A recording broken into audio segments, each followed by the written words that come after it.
एक महत्त्वाची बातमी, आपण कागदी वाघ नसून खरे वाघ आहोत। त्यामुळे 4 वर्षात केलेलं काम जनतेपर्यंत पोहोचवण्याची जबाबदारी आता भाजप पदाधिकाऱ्यांवर असल्याचं मत मुख्यमंत्री देवेंद्र फडणवीस यांनी व्यक्त केलंय। पूर्व विदर्भातील भाजप पदाधिकाऱ्यांची बैठक नागपूरच्या कोराडी इथं आयोजित करण्यात आली होती। त्यावेळी मुख्यमंत्र्यांनी हे वक्तव्य केलंय। येत्या निवडणुकीत चांगलं यश मिळवणार असा विश्वास देखील मुख्यमंत्र्यांनी व्यक्त केलाय। 15 ते 20 वर्ष सत्तेत राहायचंय असं देखील त्यांनी पदाधिकाऱ्यांना एक भरोसा दिलाय। काँग्रेस एनसीपीला विरोधकांचं येत्या निवडणुकीत चांगलं यश मिळवणार असा विश्वास त्यांनी व्यक्त केला आणि आपण कागदी वाघ नसून खरे वाघ आहोत असं देखील मुख्यमंत्री बोललेले आहेत। नागपूरमध्ये ते पदाधिकाऱ्यांशी संवाद साधत होते। काँग्रेस एनसीपीला विरोधकांचं ट्रेनिंग देणार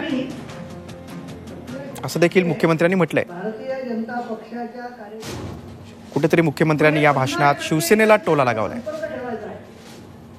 आणि 15-20 वर्ष आपल्याला सत्तेत राहायचंय असं देखील मुख्यमंत्री बोललेले आहेत। याच बातमी संदर्भात आपण अधिक माहिती जाणून घेऊया। आमचे प्रतिनिधी जितेंद्र शिंगाडे आपल्यासोबत आहेत। जितेंद्र, मुख्यमंत्र्यांचं हे भाषण एकीकडे पदाधिकाऱ्यांचा आत्मविश्वास वाढवण्याचं त्यांनी काम केलं, मात्र दुसरीकडे त्यांनी शिवसेनेला देखील टोला लगावलाय, काय सांगाल अधिक?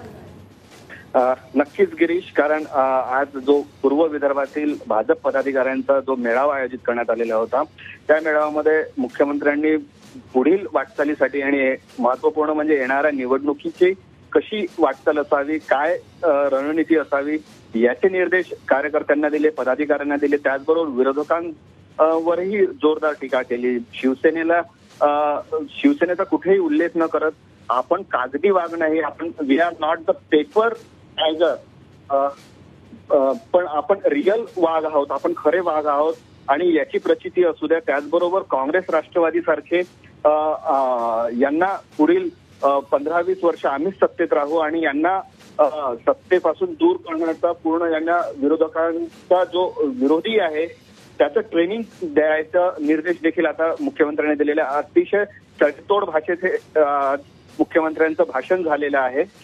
पुढील वाटचाल कशी असावी, सरकारने केलेली जी कामं आहेत 4 वर्षात, ती मग केंद्र सरकारची असो किंवा राज्य सरकारची असो। अगदी बरोबर जितेंद्र।